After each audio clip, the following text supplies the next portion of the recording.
Hello, everyone. And may I say, welcome to the Sam Show. How exciting is this? I have a microphone back in my hand. It's been way too long, but I am so happy to be here, fully stepping out of my comfort zone, but following what really feels right to me in this moment. And that is creating a podcast, getting back in a space where I can talk to you guys, share my journey, and confidently speak about the things and trials and tribulations that I've been through throughout my life, as I find myself to be a very unique and interesting person. I went ahead though so I don't get sidetracked, since I am full of ADHD, and that's been diagnosed and running me since I was 13 by the doctor per. They say, oh my gosh, we are going to get a little sidetracked though, because I did find the note my doctor had wrote once he had diagnosed me with ADHD. And it was hilarious. It really was just honestly characteristics and attributes about me that are still the same to this day. So if you are easily distracted, if you are creative, if you are quirky, if you have a short attention span, they're like, she got ADHD. That's what they're going to tell you. I personally, as an adult now, have found ways to cope with my ADHD, or that is the title they say, give it. But I found ways to cope with it in ways that work for me. So if you're interested in hearing on how I've been able to come and live and work with my ADHD in ways that work with me as an adult who is a creative and an entrepreneur, so I choose to do a lot of things on my own without following a 9-to-5 schedule. And that is very challenging. I don't know why I'm holding the microphone like this, but that is one of the biggest challenges I face is just filling my schedule correctly where I get the most out of my day and the most out of my time. In the beginning, I used to suffer with time management just because I picked up that trait from my dad. When I was living with him, he had no awareness of time. My last name was Wooten. So we used to say, well, he's running on Wooten time. And that was a for real thing. And Wooten time could be 30 minutes late, usually 2 hours late, 3 hours late, or would never show up at all. So once I got... So we're just down the rabbit hole, and we've only been in this for like 2 minutes. But you know what? This episode is fully about getting to know me and why I'm starting the Sam Show and what I'm creating it for. But I will tell you how I compromised my issue with time management. So I got filed for truancy in high school, one, because nobody likes to go to school anyways. And my father, who willingly would let me show up late because we'd have to go feed the horses, check the cows got out, or we just wouldn't show up at all so we could go kick it at the ranch. That was a thing. But as an adult, I soon realized that two things. I hate people waiting on me, and I hate being rushed. And I smile while I say I hate being rushed because I hate being rushed. And I figured the best way to fix that was to allow myself more time when getting ready to leave, when setting up an appointment. Give myself a little bit of grace, put in a little bit of more time so I will not feel rushed. Because if I'm rushed and then I'm running behind, then you're just anxious and you're late and you're in a hurry. And I constantly know one thing, that if you're in a hurry, shit goes wrong. All the time. You're not paying attention to the details. You're getting ahead of yourself. You're fumbling and things are just going wrong. And guess what happens when things go wrong and you're already in a pinch and a bad day and rushed? Wow, does it not just get worse? It gets so much worse. So that is how I coped with my time management. And two, I don't like waiting on people. Like, really don't like waiting on people. So why would people like waiting on me? And why do I want to leave the impression that, oh, she'll be here, but she'll be 20 minutes late? Like, I don't want that associated with me. I would like to be on time. Now, early, we're pushing it. I may not be early. And if I am early, we're talking 5 to 10 minutes. But on time, I'm your on-time queen. All right. Now we're going to dive into who I am. So let's see what I read here. Although I feel like I'm just on a run, I could probably do the spiel myself. But my name's Samantha Bell Wooten. My middle name came from my grandmother, Murtis Bell, Beall. That is a fun little fact. I think my name, honestly, is really pretty. Samantha Bell. I could say it all the time in a southern accent. I just, has a great southern charm and sound to it. I am 25 years old. I am a multi-entrepreneur. I've been a multi-entrepreneur since people asked me what I wanted to do in high school, and I said, be my own boss because I don't like being told what to do. But truthfully, I've been an entrepreneur since I was 19. And that really started for me in the Western fashion content creator industry as a lifestyle and fashion influencer. I really ought to figure out what I'm going to do with this microphone because I don't know if I can hold it like this for the entire time that I ramble. Does it look bad? Is it in front of my face? Most likely. Honestly, I should have set this up a little bit better. I just don't want to take away the sound if I move it away from my face. So that's okay though. We'll get it figured out, dialed in. That's not too bad. Maybe I just hold it like I want it, like a little trophy. Huh? Okay. So I've been a multi-entrepreneur, honestly, since I can remember. Even when I was in college, I was hand-making leather earrings. I was coming up with fun little business ideas, usually involved crafting. But when I was 19, that is when it really started to take off for me. And when becoming an influencer, the word influencer, content creator, did not even exist. But my page started to get traction. I was going to the Stockyards in Fort Worth every single weekend. Love that place. If you've ever been in the Fort Worth Stockyards, you know exactly what I'm talking about. It is the preservation of Western history and still it's a little Old West. I love it.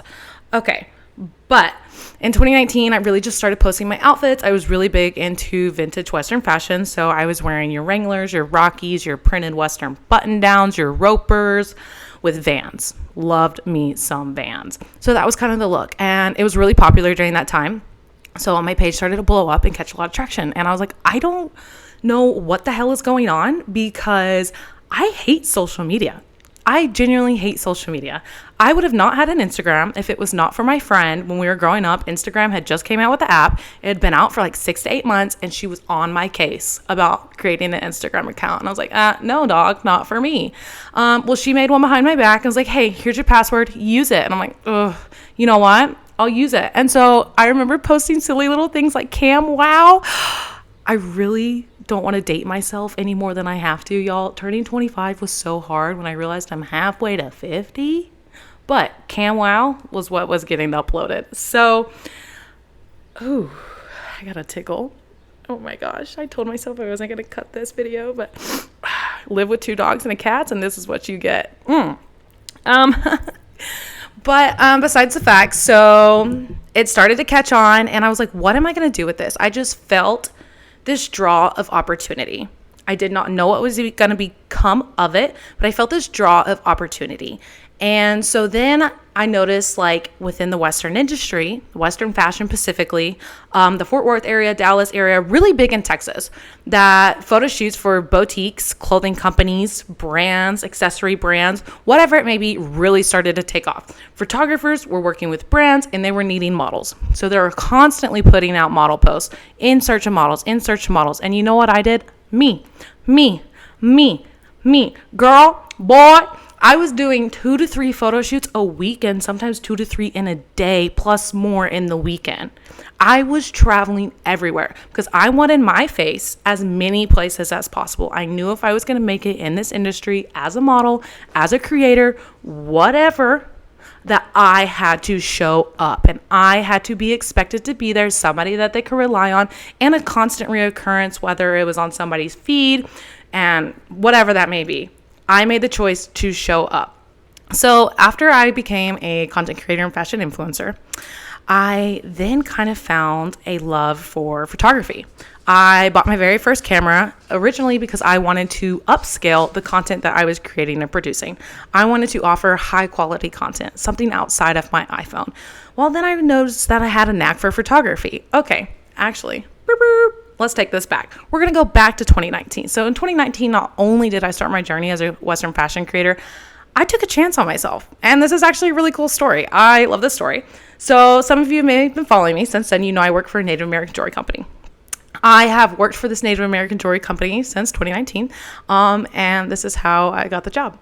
So my dad and I were in Cheyenne, Wyoming at Cheyenne Frontier Days. He was roping in the World Series. And we were there at the Laramie College Arena every day, roping. My ass was sore from sitting in the bleachers. And I begged and begged and begged. I was like, can we please go to the Frontier Fairgrounds? Please. So finally, he took me to the Frontier Fairgrounds. Yes, I could have drove myself, but it's not the same. I want my dad to go with me. We're there together.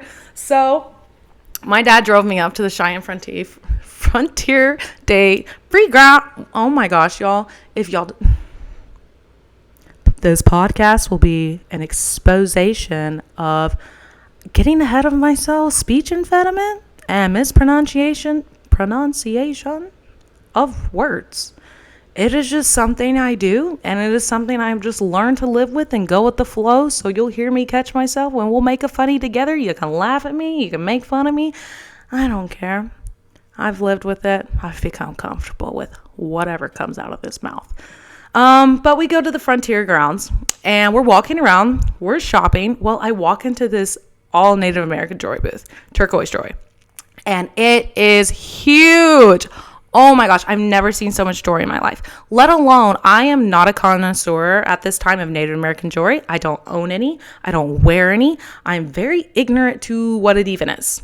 Even though being in the Western content creator industry at that time, like turquoise still hasn't caught on to me yet. And all I had owned was fake pieces from Cavender's when I was in high school prior. So I walk into this booth. I'm checking things out. I'm like, holy cow. I'm like, can I see that ring? I want to see that ring. So I look at this 4-stone ring and I'm like, whoa, your girl needs that. And he goes, his name is Benali. He goes, retail is $792, but we can, you lost me at $792 as a 19-year-old with no money. So I walked out of the store and I was like, but you know what? And I walked to my dad. I was like, I think I want to work there. Like, I just have this crazy, I think I want to work there. And my dad was like, get your ass back in there. So I walked back in the booth and I asked for the boss. And lo and behold, coincidentally, their boss's name is Sam. So Sam approaches me and Sam's like, can you start Thursday? And I was like, yeah, absolutely. And help us work the last 3 days of the show. Sure, no problem. Haven't confirmed this with my dad yet, but I knew it would be an easy yes if he got me off of his payroll and I was getting paid. So I ended up working the last 3 days of the show with the company named Samsville Gallery. And I crushed it. I absolutely crushed it. I had some of their lead sales. I got to know the jewelry really well. I got to know the stones really well, and I became educated. And throughout that time of those 3 days I spent there behind the booth, I fell in love. I absolutely fell in love with Native American jewelry and fell in love with the company, Samsville Gallery. Samsville Gallery has now been a big piece. So my head was going to say key part, but then I wanted to say piece of my life. Wow. So Samsville Gallery has been a big key part of my life and has been until this current day. So I've been working for Samsville Gallery since 2019 on the road. We go to all the major large stock shows and rodeos 8 months out of the year. So since then, I worked all shows behind the counter doing sales. And then I would say in 2021, I took over our social media and talent. And with them, I am still with them today. I'm not as active just because, life goes on. I'm now 25, seeking out different things and different chapters of my life for me, and things have just happened. But if you catch them at any roadshow, tell them I sent you, tell them I said hi. They would love to see you, and they're just so joyful. Okay, so this relates back to the camera, where I left off. So the camera, I had owned a camera. I started taking my own content. Well, then working for Samsville Gallery, now in the media position, I had a camera. So then I became a photographer. I started hosting fashion shows. I hosted fashion shows for Samsville Gallery, getting other girls and models involved throughout the Western industry, dressing them up in our beautiful jewelry, and taking their pictures.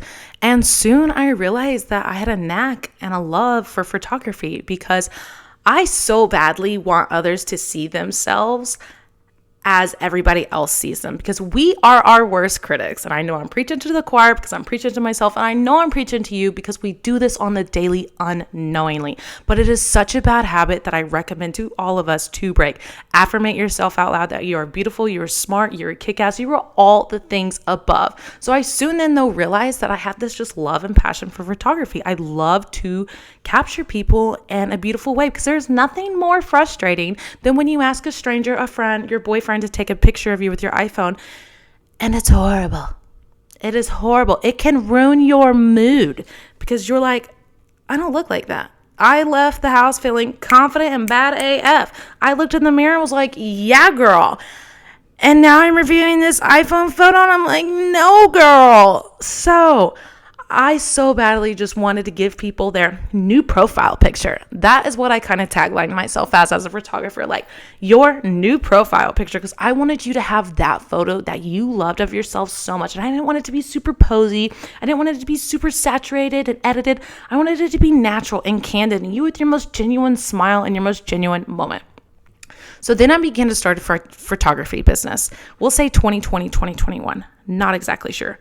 And then to follow after that, I started an e-commerce business, an online boutique. I called this Rag Proper. Rag Proper stands for Dress as Well and Old Western. I ended up starting out with making my own merch, my own apparel. So I had t-shirts, hoodies, trucker hats, and a bunch of fun things like that. I loved the little line of stuff I had. It was a big learning curve for me. It was really cool to get in there and learn how to come up with my own designs, print my own product, produce it, post it, market it, and then I started to sell Native American jewelry. And I sold that for a little bit, but I really didn't carry that on because I just was so passionately into selling for Samsville Gallery, and I didn't want that competition. And honestly, the pieces that I could afford were nowhere near the pieces I was selling from Samsville. And Samsville's pieces are just so attached to the artist directly. It's just awesome. So it just didn't feel right to me to continue selling Native American jewelry. So I did it. But then I got into vintage Western clothing and vintage trucker hats and all that fun stuff.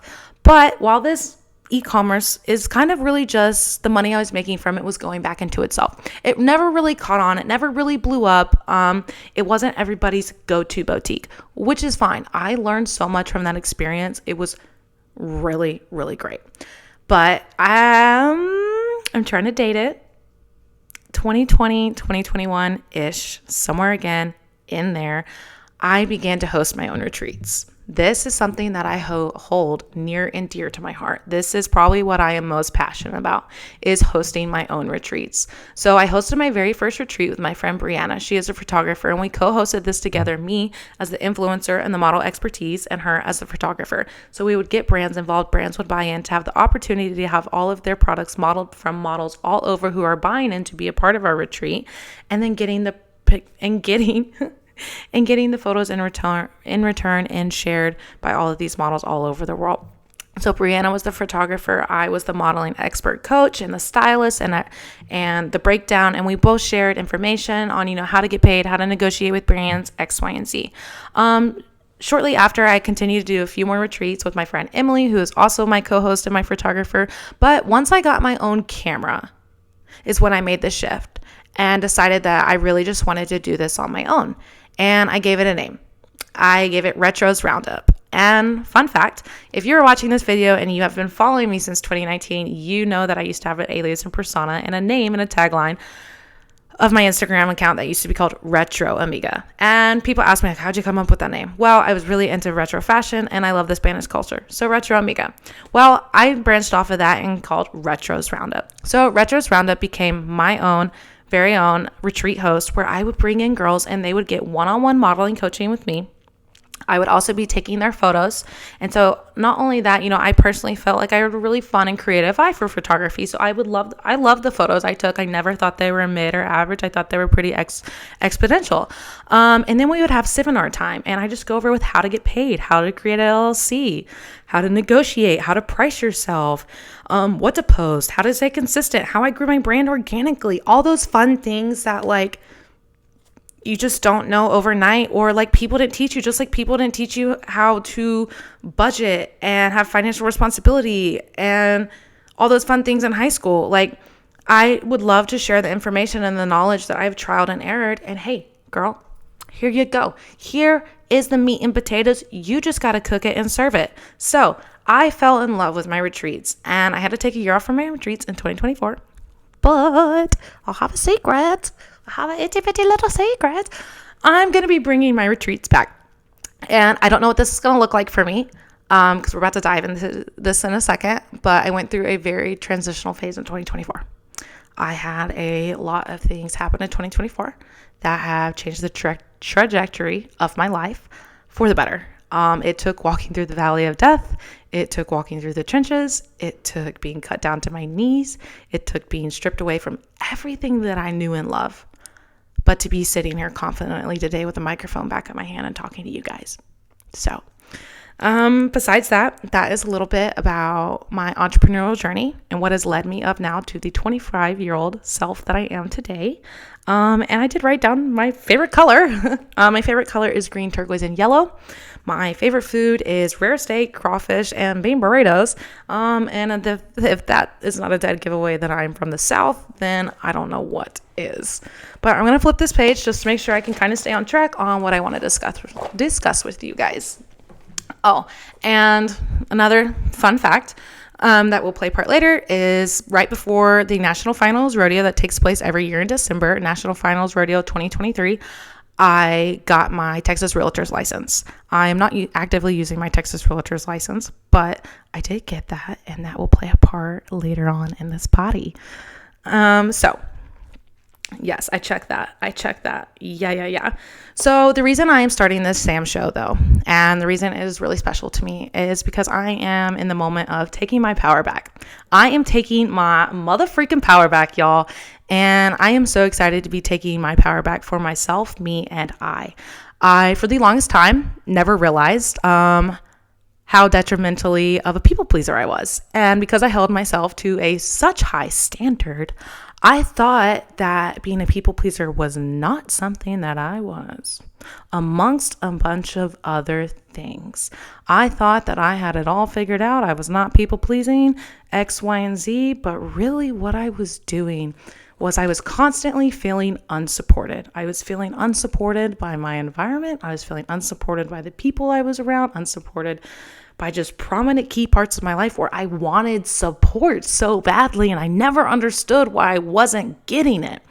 And so by constantly feeling unsupported, I was compensating for that by supporting everyone and carrying them on my back. I have always been the strong person, always been the strong fan. And that's been easy for me to be and do just because honestly, I was raised that way as well. My dad was somebody that was like, get up, it's fine, rub some dirt on it, you get bucked up, you get bucked off, you get back on. You got a boo-boo? Guess what? It's a long way from your heart. Are you dying? No, suck it up. Always have been taught to suck it up. So that really kind of just dove off into me being like pleasing in ways I wasn't pleasing. So when I was making choices for jobs, when I was making choices for careers, when I was making choices for aspirations and creatives, and when I was making a choice to share online and stuff, like I consciously was thinking about like, what will other people think? Am I going to be digestible for my spouse, my boyfriend at the time? Am I going to be digestible for my parents? Is it going to make sense to them what I am doing? Because I am such a wild card.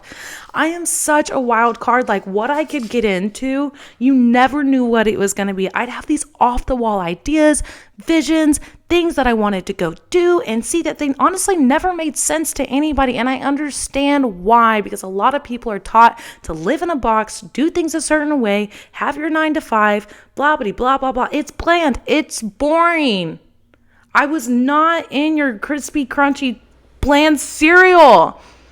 I was on the outside of it. I was putting the chocolate milk in your cereal. I was mixing it up, causing chaos, being weird.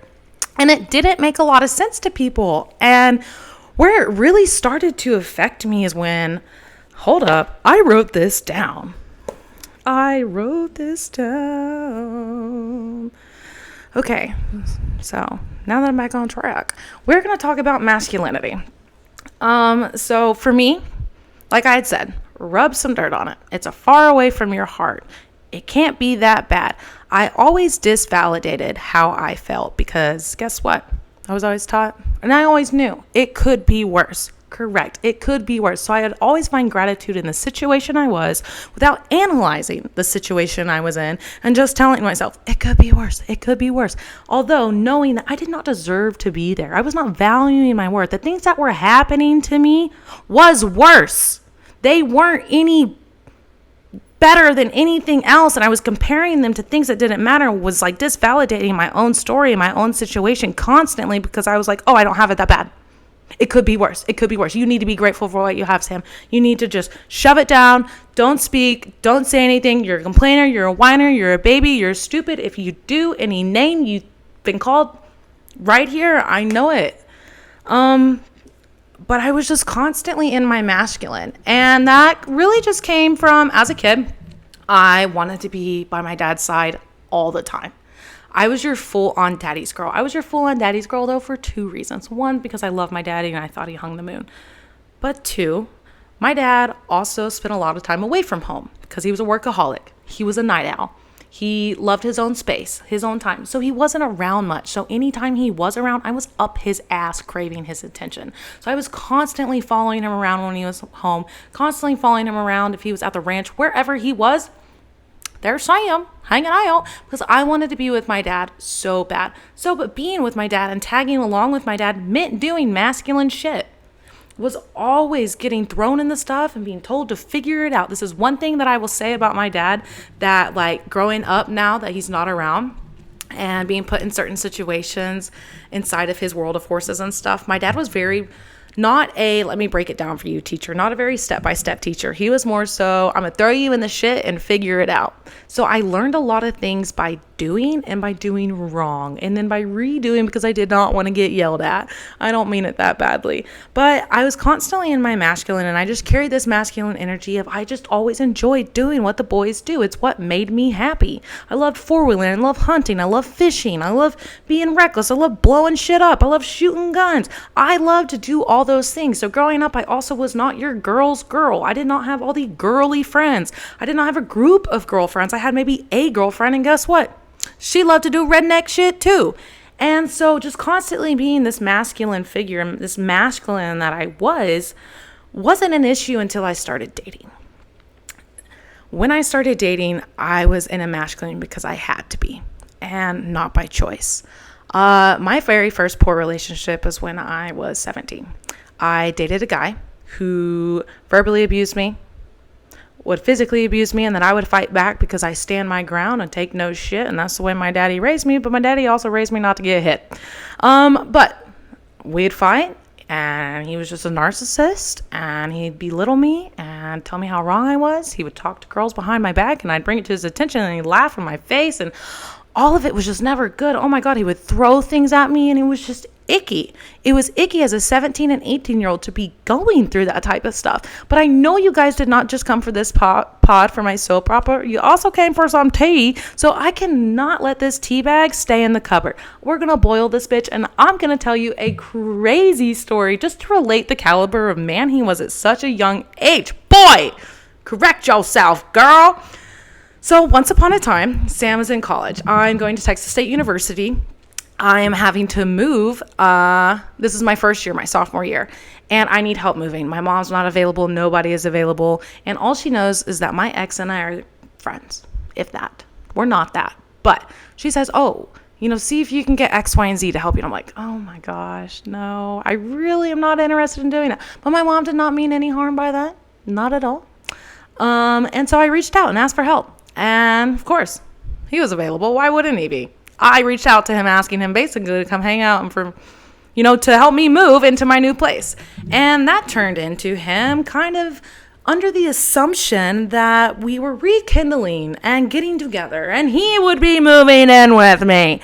How crazy is that I let that happen? Holy shit.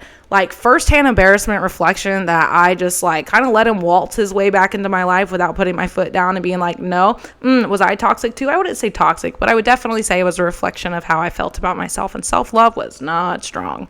I let him treat me that way for so long. I accepted it. I put up with it. So I didn't think anything of it. And I was like, oh, it'll be better this time. No big deal. It's always better. So this time he is living with me. His parents, his friend, my friend, all come down to visit. We go out for a weekend on 6th Street in Austin. You know, we're drinking. We're underage drinking. And we're drinking. We're having a good time. Well, oh my gosh. Y'all, let me tell you something. So we'll start the first scenario. I was totally going to leave this out until I dawned on me. How could I forget this?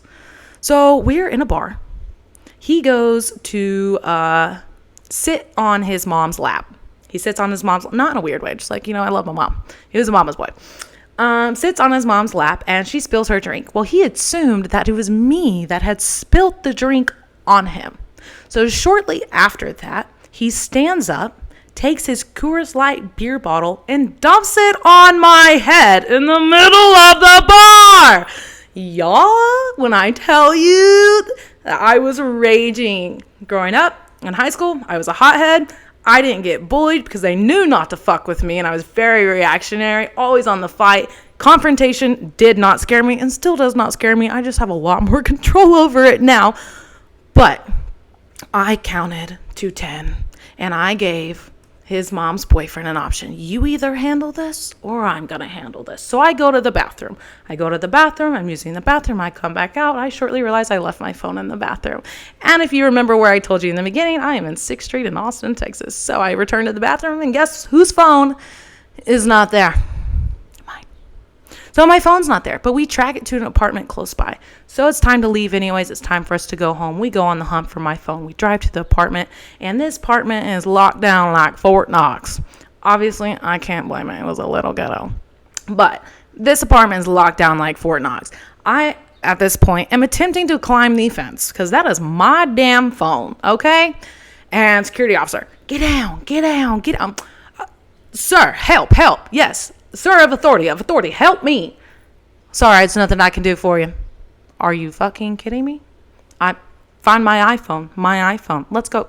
Nothing. So he turns us away. We're like, whatever. Call it a loss. Wash it up. We need to go home anyways. So we head home. We get home. All right. At this time, my ex had bought me a Frenchie. He had bought me a little cute little dog, little Frenchie named Boomer. There was already a lot of negative energy in the air. So I go to my room and go to bed with my best friend. We're going to sleep. We're calling it a night. We're saving the peace. And I asked what I take with me. I take my dog. I take the Frenchie. And before you know it, not even 2 minutes later, boom, somebody busts through that door and says, give me that dog. I didn't. You know everything he could think of underneath the sun that he could educationally say towards me to try and hurt my feelings to get the dog back. And my friend is like, just get out of the room, go to sleep, we'll see you in the morning. Well, he comes in, snatches the dogs from my arm and leaves. And I, at this point, had already dealt with 1.5 years of his crap. And I had enough of his shit. So I was like, you want a tango? Let's dance. So I get out of that bed and I let him know, I'm like, this is my dog. Words are exchanged. Things are starting to happen. And I'm like, all right, you know what's going to happen tonight? Since you're all willy-nilly and full of energy, we're moving you the fuck out of my house. So I start packing his shit, and he starts packing his crap. But then he still wants to cause a scene, so he goes to my truck and gets my pistol and starts waving it around and all big I told myself I would not cuss on here, but and just causing a scene, waving my gun around, making threats to me and to himself, and then hides my pistol. I don't know where it is, and he is just yelling, and it's late at night, and I'm in this apartment complex. I'm like, dude, you can't be acting like this. And then he comes back inside, and he bought me a Keurig, a single cup Keurig. They're under $100, okay? He takes my Keurig and is walking outside with it. And I was like, yo, bro, that's mine. Don't be an Indian giver. Like, what the hell? And he goes, oh, yeah, this Keurig, you want this Keurig? Hulk smash. Hulk smashes this Keurig. And I was like, son of a bee, dude. Oh, man. Y'all, was I just on fire? And he gets super close to me and just starts yelling. And my apartment complex had like these like fist-sized bigger rocks. And just a big old pile of them. And he shoved me to the ground. There's a bystander watching, shoved me to the ground. I get up and was like, brink of tears. I was like, dude, I've had enough of this. And the bystander was like, oh my gosh, like, are you okay? Do you need any help? And he's like, yeah, she's fine, blah, blah, blah, blah. I'm like, oh, 911. Nobody calls 911 though. So all of that somehow wraps up. I don't know how it ended, but I can tell you one thing. He got the fuck out of my house. Way gone, long gone, to be blocked and never ever seen again. Well, then he presumptuously is the wrong word. Sometimes I throw words in that don't really make sense, presumingly or actively, whatever. Continued to call me. This dude, star 67, my phone number, probably 20, 40 times a day. Psycho. I could continue to go on about this guy, but he really does not even deserve this much time or attention that I have to say. But this is just an example of the caliber of boy I chose to allow in my life and date because I did not value myself, my self-worth, thought like, oh, this is what love is. This is what I'm supposed to get. This is what I'm supposed to receive. And knowingly, this really was a reflection of my dad. And no shame to my father. He did not treat any woman to this caliber whatsoever. But my parents used to fight, and they used to verbally fight, and they used to get loud, and they used to yell. And then my parents divorced when I was 13. So up until I was 13, I got to witness a lot of negative energy between my parents' relationship. And my dad was never really in touch with his emotions. I could tell that he constantly wanted to be in touch with his emotions, but he would never speak about it. He would hold it in. He was very reactionary. And I knew my dad was an emotional guy because I would find notes that he would write, and he would write them down, but he would never openly verbalize them. The way my dad was raised, my dad was born in 57. He's been a cowboy his entire life. He's lived a very rough life. He's walked a double life and a jaded line. He is no perfect man by any chance or choice. But I tolerated a certain love from my dad for so long that transpired into the love that I accepted, received, and knew into my relationships. And also just being in the environments that I was choosing to be in, just hanging out with redneck boys, and we just had fun. And it was nothing other than, just having a good time. But I never saw healthy examples of what it was like to be loved and be in my feminine energy. So I was constantly in my masculine energy. To a point where I had to be. It became a defense mechanism. And then after that relationship, I continued to date boys, men like this, all the way up until I was 24 by that time. So I say 24 and a half. I am now working on my way to be 26. So up until I was 24 and a half, I continued to date men like that. And I would just go from one bad relationship to the other, thinking the next would treat me right. And they all started out the same. They all started out vague. They all started out, we had fun. And then once they locked me in, locked me down, then the true colors started to wave high, and they'd hoist them up to the very top of the flagpole and let them proudly fly in the air. And I stayed. And I would stay because of my stubborn ass was so dedicated to the idea that I knowingly was someone who was a woman of her word, which also followed with a woman of my commitments. If I made a commitment, I always saw it through no matter what. If I made a commitment and I was literally not physically able to be there, I was going to be up there, whether I overbooked myself, was in a bad mood, had a shitty day. I never took time for myself. I would always show up because I said I was going to be there. So I'd get in these relationships and I'd be like, I committed to them. I said yes to this, so I have to see it through or I'm a failure. What a terrible lie to tell yourself. What a terrible lie. My last relationship was 3 years long. And it was one of the damning most hardest things I've ever done. It was so isolating. And I have never realized more in my life until it was over how much I didn't love myself and how much the love I had myself was stripped away. Because if I shine too bright, oh, you bet your bottoms you could put an earthquake in the forecast. It was happening. It was against the law for me to be anybody that I wanted to be. Anybody that was causing insecurities to the other party.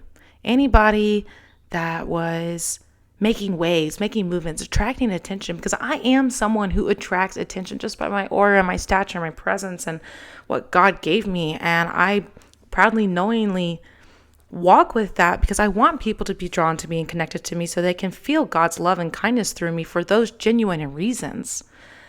But I was so isolated for so long in a relationship where I didn't know help. I didn't know anything other than it'll get better, it'll get better, it'll get better. No, it never got better. It only got worse. And it was December of 23, right before the National Finals Rodeo, when I was saved out of that relationship by a tragedy of losing a friend, by my ex making a really poor choice. And that was my ticket out, though. That was how I was going to get out of the relationship. It was finally the excuse that was going to save me because I never had the balls to leave. I would start to have the balls to leave and they, oh, Sam. Because of the big heart that I wear on my sleeve so proudly and lovingly give to everybody without anything ever wanting it in return, would cave. It was so easy for me to cave because I also didn't know anything else. And so it was comfortable for me. It was comfortable for me to run back to what I knew versus like just even dreaming of a life outside of it. And so the entire year of 2024 was the most transitional phase I've ever had in my entire life. I am honestly going to check this and make sure it's still running.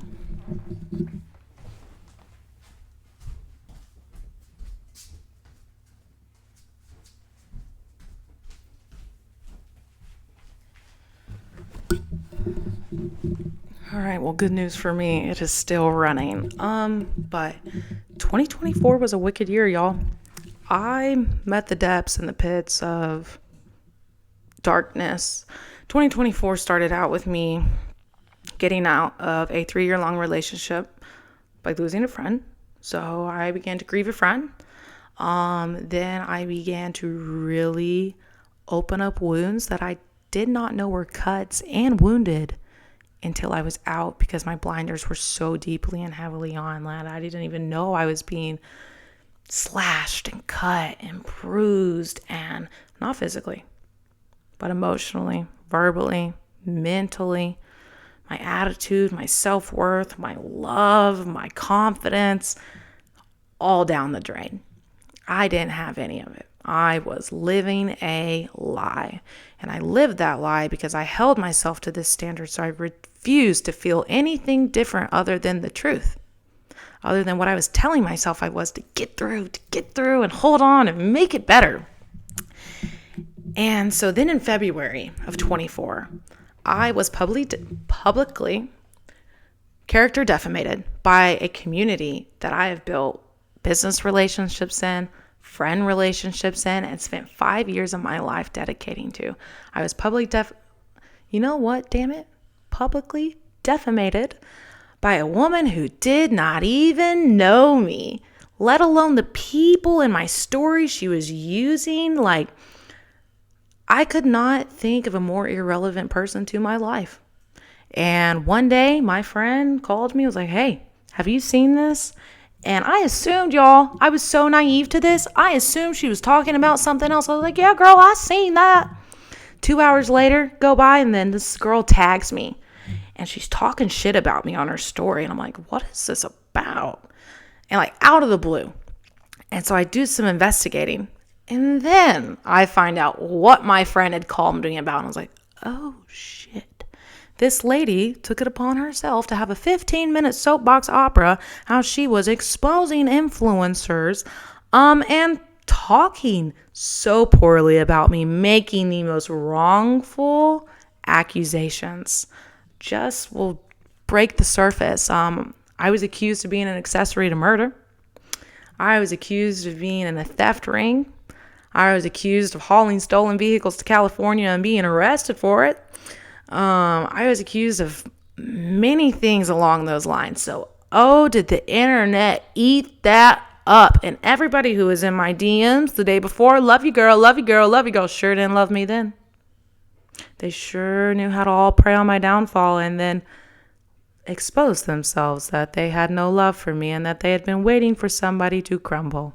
And it is so interesting to me to see a community only support you when you're high because they want to be your friend and they want to be in your light. But the minute that shit gets turned upside down, they get a fork and they are eating, bro. They are eating and they are in it and they want a part of it because you were the hot topic, and finally the one person that they wanted to be so bad is being shat on, and they are loving it. So they all took advantage. Y'all, this went on for 2 weeks. I was talked about in ways I had never been talked about in my entire life. The things that were said about me still cut so deep. I was betrayed by a community that I thought loved me, and I, most importantly and certainly, loved them back. So that was super eye-opening. That was absolutely crazy. And I'd like to dive more into that, because if they think I'm going to be quiet about the things they chose to put me through and they won't be held accountable, and I'll never name names because they know who they are, and naming names has nothing to do with my journey because they are so far from irrelevant to my life. They don't even exist. But I want to tell my story based on those incidents that happened, just because I know this is a common occurrence that happens in the social media industry and realm. It is a nasty place to be, and if you don't have thick skin to be in there, I don't recommend going. It is so unfair how people treat each other, and they think that they can act a certain way when they are behind that camera and that phone, and they just got balls. But I'll be damned if any of them ever say it to my face, and I know that's a fact because I've actually gotten the pleasure of running into quite a few of them after, and do they look at the ground, run and scurry and hide, and I'm like, hey, hello, how you doing? I'm doing great, because I'm doing great. I am free. I am happy. I have no regrets. I have no grudges. Why would I? I don't live a life like that, and I never have. And so I absolutely will dive into that with you guys one day. But shortly after just going through that craziness on social media, I found out my dad was diagnosed with stage 4 cancer. My dad got diagnosed with stage 4 cancer in February.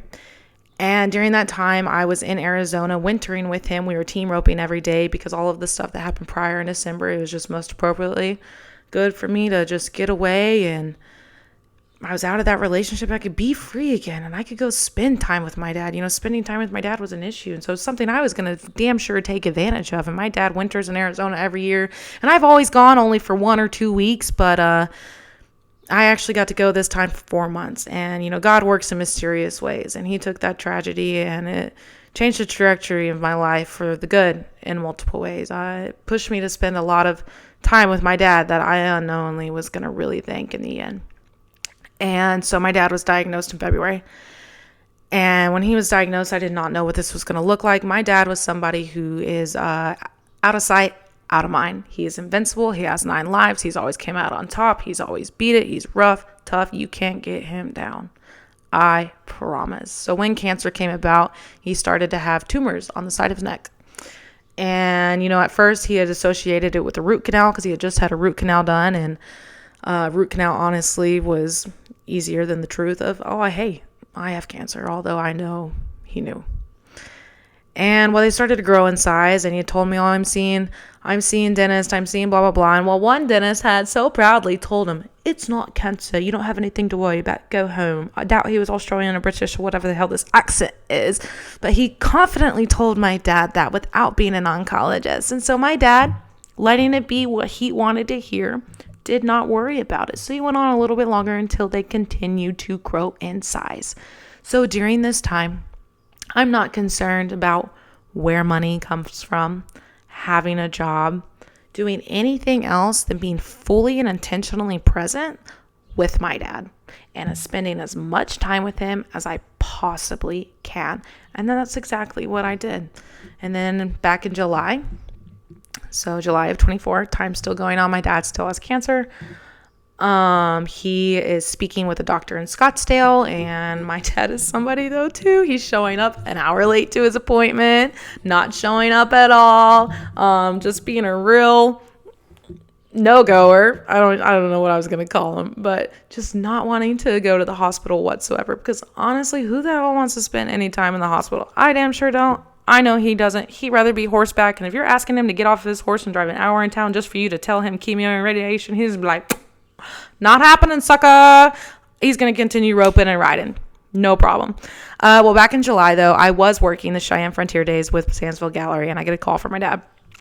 And I was like, hey, what you been up to? And he goes, just got 11 stitches, 10 on the outside, 1 on the inside. And I'm like, son of a bitch. What could he have done? And just a little story, my dad finally in May had convinced the doctor to, we'll double backtrack. So April, I went with my dad to his doctor's appointment, because I was like, we have to make a decision. We have to get something done. My dad is not moving the needle. He is still just outside of mind. He is holistically at home doing things to fight this cancer. And obviously it's not getting better, but he holistically at heart is determined that he is going to beat it with these at-home methods. And I'll be damned if he does chemo and radiation until they give him another alternative. Besides that, he is not going to give them any time of his day.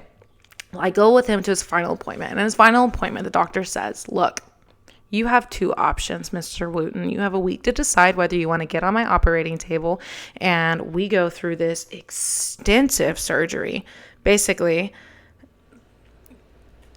the quality of life after that surgery would not have been anything that I knowingly knew he wanted to deal with. Or your other option is, I can get you comfortable. And so in May, my dad said, oh, hey, I decided I'm going to go through with the surgery. And I'm like, okay, great. Awesome. My dad does not give me any details of what this surgery is going to be like. And, I don't ask. And so I assume, no, we're doing the surgery. We're doing the deal. We're doing the damn thing.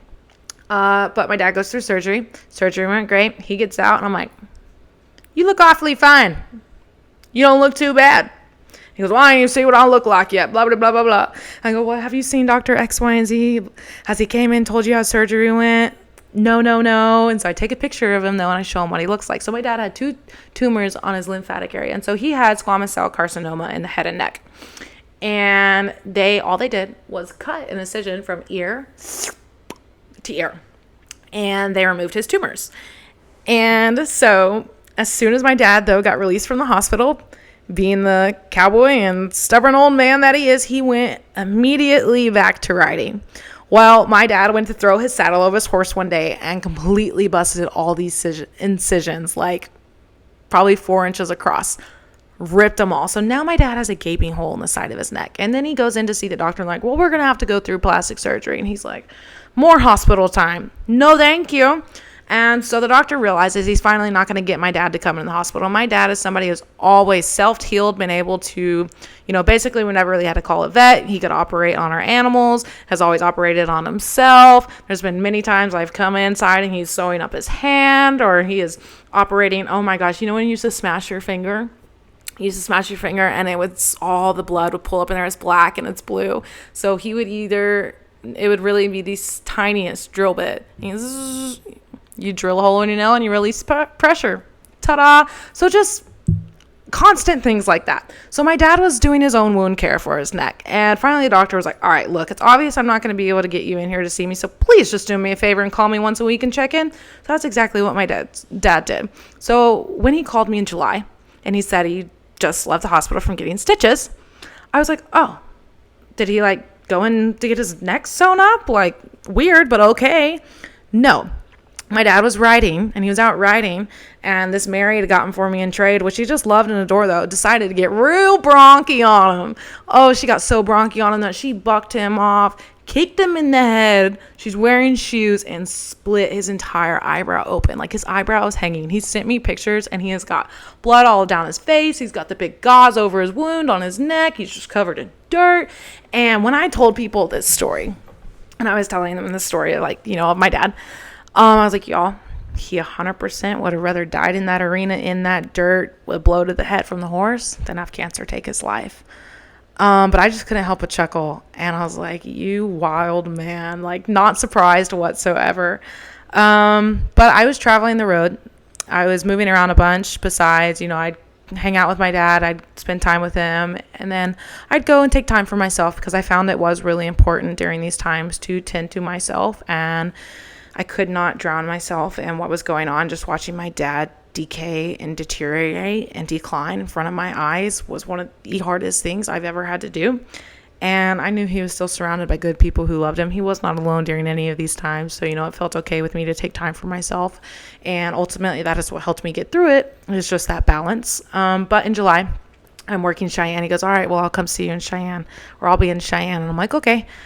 Sure. Don't know what that looks like, but my dad has always wanted to go to Cheyenne for the summer. And so in August, he trips up to Cheyenne for the summer, and I meet him there, and we just have the best time. But by this time, my dad had gotten to the point where he had needed 24-hour assistance, and I willingly gave it all to him. And I would love, and I know that we made the best memories together.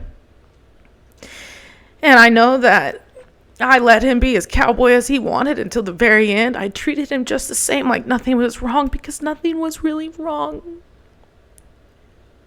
I could cry. I am crying. Wow. Y'all, I will dive into the story from February until the day that my dad died, because we have some of the wildest stories together. I am his daughter through and through, and we still kept it fun, punchy, and outlaw.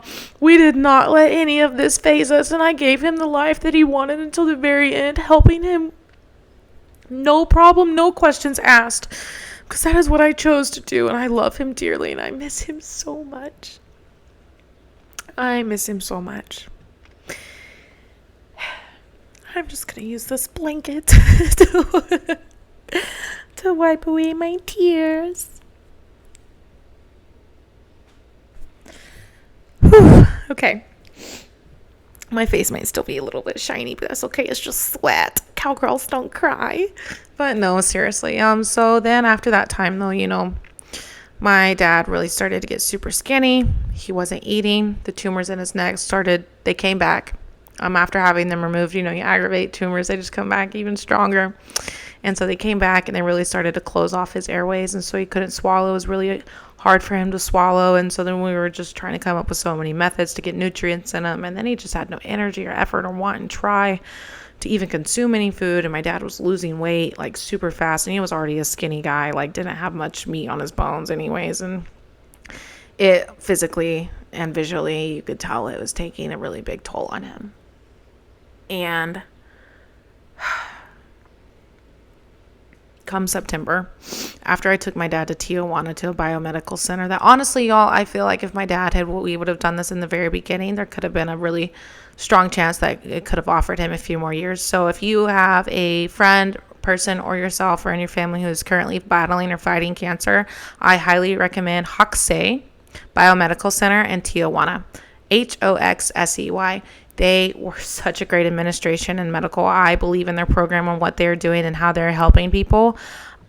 I so badly wish people in America knew about that, but going through this process shed every light on the truths of the American medical system, and the fact that humans are just destroying humans is insane to me. I don't even care to talk about it.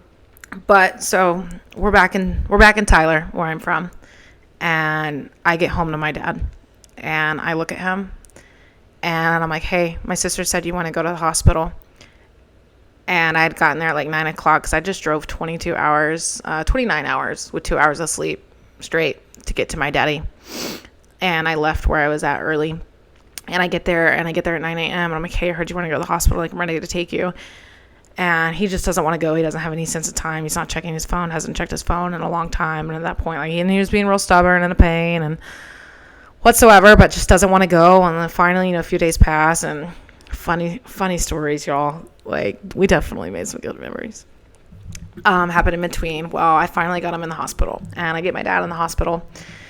And, I, at this point, knew that he was going to need hospice, and hospice was going to be our most unique option, but I could not get him hospice without getting him into some sort of medical thing. And he was so stuck on going to see this emergency room doctor who had treated him last for his eyebrow, because he had really liked him, but my dad was really not resonating that he was an emergency room doctor. And I said, you know what, just to appeal to him and make him happy, we will go see this emergency room doctor. No problem. I don't mind.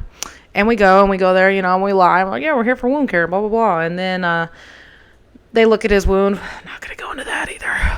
But they look at his wound, and then the nurse steps outside, and I just give it to her. I tell her the truth, and she does me a huge favor about getting hospice on the phone with me, and he's 100% eligible, no questions asked. And the one doctor that was fighting against us the entire time, well this, well that, well that, he was the biggest naysayer I have ever met, while he just sat in his little rolly chair and rolled around. I'm like, dude, be a realist. just like I am. Sadly, I have to be a realist about my father dying in front of me, so just catch on and help me make this a little bit easier. But he was just such a big naysayer. Anyways, so let alone, I am now sitting in the hospital bed with my dad. We were watching 1836. It's one of our favorite little shows we were watching together. And the nurse on duty comes in. She goes, "Hi, Mr. Wooten. I'm your nurse on duty. I just reviewed your labs. You are sepsis. I think you are going to die from this." And boldface just says it like that. Worst bedside manner I have ever experienced in my life. No mannerisms at all, actually.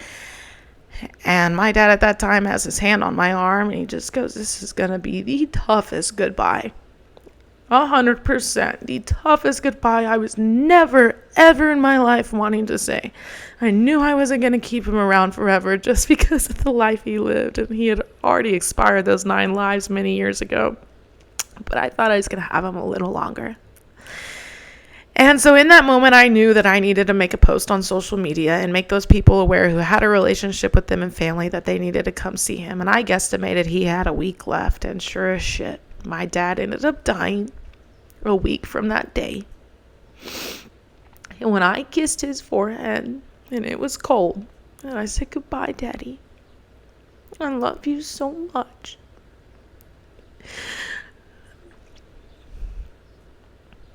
It's a weird feeling, man. And my dad passed on September 27th, 2024. And it is such an insane feeling. My best friend, to perish and be cold and push my lips across his cold forehead. Wild.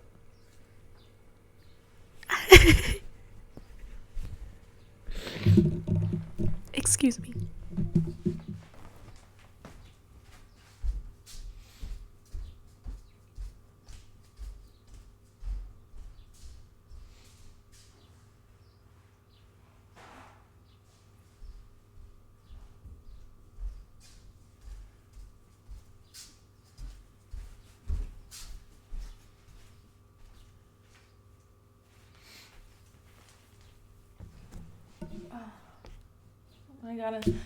I got a napkin, but I completely forgot to wipe under my chin. All that melted. Do y'all like iced coffee? Okay, what's your favorite type of coffee? My favorite type of coffee warm is black. My favorite type of coffee cold is black with a splash of whole milk. It's so good. I'm not a big sweets, not a big overly flavory person. It just really ruins it. I'm like, oh my God, cardiac arrest and diabetes. I hate it. But that's my favorite. So my dad passed on that day. But back in July, this kind of goes into where I'm headed next. Back in July, while I am traveling and making up for lost time and seeing so much of the United States and making memories as well, I decided that I was going to move to Arizona. Also, with a little bit of hopes my dad was going to return to Arizona too, and I could be close to him. But I decided I was going to move to Arizona. And I decided to move to Arizona, and I'm looking for a place to live, and holy balls, if you don't have $500,000, you don't have anything suitable for your needs, at least my own needs, which I needed a few bedrooms, some land, I got dogs, and I got a lot of shit. No surprise. But yeah, and God works in mysterious ways. So back in September 23, my friend Ben Christensen hosted his very first creative free workshop, and I was spending the month of September in Arizona with my dad, and he had posted his creative free workshop. I was like, oh my gosh, like I want to come, I have to come. And I had hit Ben up to come just as a photographer. I wanted to shadow as a photographer and just learn from such a creative genius like him.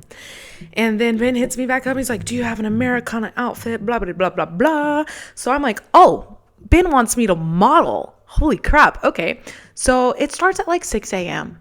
and it's an hour and a half away. Anyways, I get there. I have no idea what I'm getting into. No expectations. I am just there. I am there to be present, whatever it may bring. Well, Ben starts posing me. He has 3 of his friends on motorcycles, and he has a friend in a truck. And this is a photo shoot for his sunglasses company. But we were associating it with motorcycles and trucks and the Arizona desert and yada, yada, yada. Well, Ben starts posing me. in front of this motorcycle. And, we're posing in front of the motorcycle, we're doing our thing. And then Ben asked me if I had a boyfriend. And at that time, I wasn't in a relationship. And I said, yes. And he goes, well, like, do you think he'll care if you get on the back of the bike? And y'all, of course, the caliber that day, man, I was dating at the time, would have cared. But guess what? I was like, you know what? I don't give a shit. I have chose to do everything else for everybody else. I'm getting on the back of this motorcycle. Like, I'm doing nothing wrong. I'm a very loyal little bee. And that is that. Like, I know don't have to explain myself. Isn't that great? Learning that too. Anyway, so I hop on the back of this bike and I'm on the back of this motorcycle, and it ended up being a guy named Grayson Schneff. And that's all I knew. I knew his name, his age, and that he lived in Queen Creek. I was very respectful of the relationship I was in at that time. But during that moment, I also had always wanted to know what it felt like to ride a Harley. And I've always wanted to ride a Harley. I've rode dirt bikes and Churons and side-by-sides and four-wheelers and love anything with a motor. But I'm like, a motorcycle. That looks like so much fun. And that day I got to experience what it was like to ride a motorcycle. And I was sold. I was absolutely hooked. So I went home back to Texas and got my motorcycle license. And that was one of the best choices I have ever made. But also during that photo shoot, there was a girl where Ben was like, oh my gosh, I have this girl. You have to meet her. You're going to love her. She's so full of life and light and creative. And he introduced me to her. Her name was Lexi. And Lexi was awesome. I loved Lexi in that moment. And so in July, fast forward back to July 24, I am looking to move to Arizona. And I'm like, well, this is actually going to be a bust. Like, I can't find anywhere suitable for my money that I want to live. And I really wanted to live in Mesa. And well, then Lexi posts that she is renting out a room in her house in Mesa. So I'm like, no way. This could not be any more perfect. So I let Lexi know, hey, I plan to move down there in October. I'd love to rent a room from you. And so I do. Lexi and I really didn't have a relationship. We didn't know anything about each other. We'd only hung out about it twice. But based off this time, in my life, I was being super open-minded, and I was just like, pay attention to how you feel. Pay attention to how you're being treated, and pay attention to how you feel, and then make your decisions from there. And so after my dad had passed into September, I packed up all my things in Texas and I moved to Arizona. I moved into Lexi's, and I got situated, and I'd only been in Arizona for 2 days until I started ground school for my skydiving license. I started ground school for my skydiving license on the 5th. I got there on the 3rd.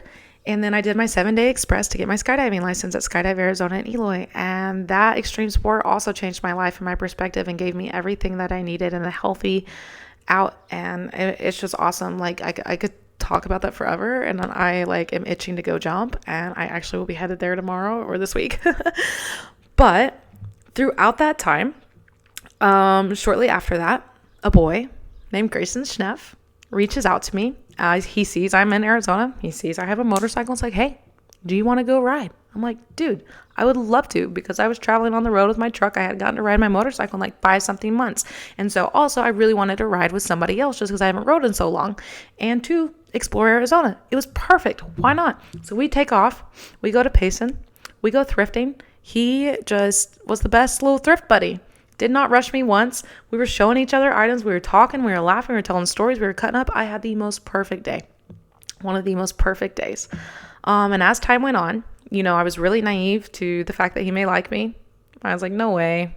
He does not like me. Like, me, whatever. Like, I was in no interest, form, or fashion looking for a relationship, looking to be entertained by a boy, looking to canoodle with a boy. I did not want anything to do with that. That was not where my head was at. I was focused on me, myself, and I, and what I wanted to do, and that was it. And so as time went on, though, we hung out a few more times, and my friend was like, he likes you. He got to meet my mom, and my mom was like, he likes you. And I'm like, no. And then finally I was like, he likes me. I had accepted it. I had accepted that he liked me. And once again, I was really from the beginning of us hanging out, I did not think anything of it. So I just went in with an open mind and pay attention to how you feel. And I paid attention to how I feel. And soon I fell in love. I fell madly head over heels. And I fell in love, but I fell in love with my guard up, and I still continued to have my guard up for a long while. And I had my guard up with Lexi, and I had my guard up with Grayson, and I had my guard up with a lot of people around with me because I had just been so badly damaged and hurt. I didn't know anything else other than just wearing a shield of armor. I mean, that came with who I was at that point. And he had asked me shortly after hanging out. He did not waste any time. And one thing that I loved about him, he asked me to be his girlfriend, and I said yes. Hell yeah, I said yes. I said yes, yes, yes, yes, yes. I said yes a million times over. I got up and I danced around the room. I was like, yes, yes. Like, oh my gosh, because he outwardly and projectly and loudly and boldly loved me. He did not once keep it inside. He did not once hit me with backhanded comments. He did not once prey on me and my emotions. Like, he genuinely loved me and loved me for who I was. And he looked at me in a way I'd never been looked before. And he cared for me. And he held me like a little bird and a baby. And I felt like a girl. I felt like a feminine girl. And that was so cool. And I noticed with him, I did not have to be anything I was not. I did not have to have this tough guy, strong girl persona. I did not have to have my shit together. I didn't have to have it figured all out. I didn't have to be dressed to the nines. I could be everything I was and more around him, and I was safe. And he made me feel safe. And so since then, this nice little yellow couch, I have not announced it. But I moved out of Lexi's 2 days ago, and I've moved in with him. And although we've only been dating for 4 months, I don't really care.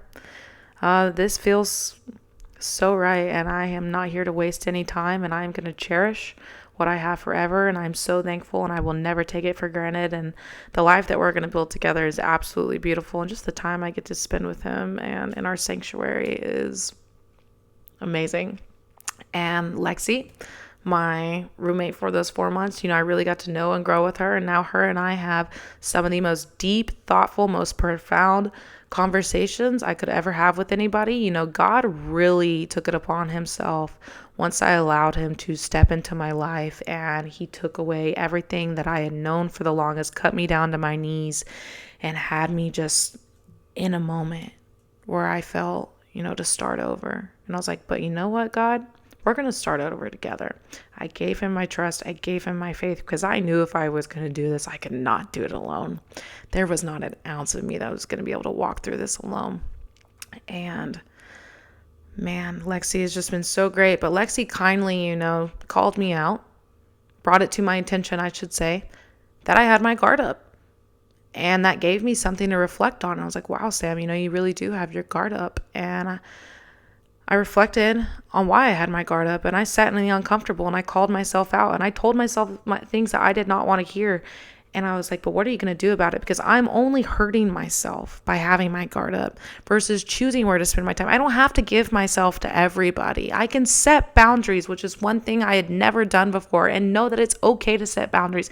I have always said yes too, and I've learned that it's okay to say no, and say no for me because it makes the yeses even sweeter. And I have just walked such a crazy personal transformation, and something I really want to dive in with you guys and share. And that's why I created the Sam Show. And that's why I'm here sitting in front of you, is also to teach myself how to talk. I've never been one to really be good about talking about my emotions and how I'm feeling, because every time I would, I'd be shot down and told no, and that it was insignificant, and that I'm being a baby and to toughen up. And so it was easier not to say anything. It's easier to keep to myself, stay quiet, move along, keep the pace. That's not okay. And that is not who I am. And I'm taking my power back, and I'm taking my voice back, and I'm going to sit here and I'm going to tell my story, and proudly and boldly, in hopes that I can help others. Because one thing that I told myself in the very beginning when going through all of this in February, when I was being publicly defamated, is that if I can weather the storm today and I can hold the umbrella for somebody else in the future, it will be worth it. And I'll be damned if it will all be worth it. Absolutely, it will be worth it. I'm so thankful to be sitting here with this microphone, that I took the courage to finally start this podcast that was put on my heart and has been on my heart for a long time. I had started a podcast once, and then I started in an environment that was not good, sound safe for me, and I was not able to flourish and have my own voice and take control the way I wanted. But now I am here. I am here for me. And I'm so thankful that my friend Lexi is holding me accountable to push me to do this. She is somebody in my sphere that I'm always going to be thankful for because she always has my back and shows me love. And God has continued to show me what it's like to finally receive love on the love that I'm giving through people. And I'm so thankful. So thankful. So y'all, welcome to the Sam Show. I'm so happy to have you here. I'm so happy that we're going to get to know each other. I'm so happy that we're going to dive in. We're going to get nitty gritty, uncomfortable. We're going to have funnies. We're going to laugh. We're going to cry. We're going to smile. We're going to do all the things because we're human, and that's exactly what we can do. So thank you for taking the time to get to knowing me, and thank you for taking the time to getting to listen to my story. And I cannot wait to further these conversations and get to know y'all. All right. Love you. Bye.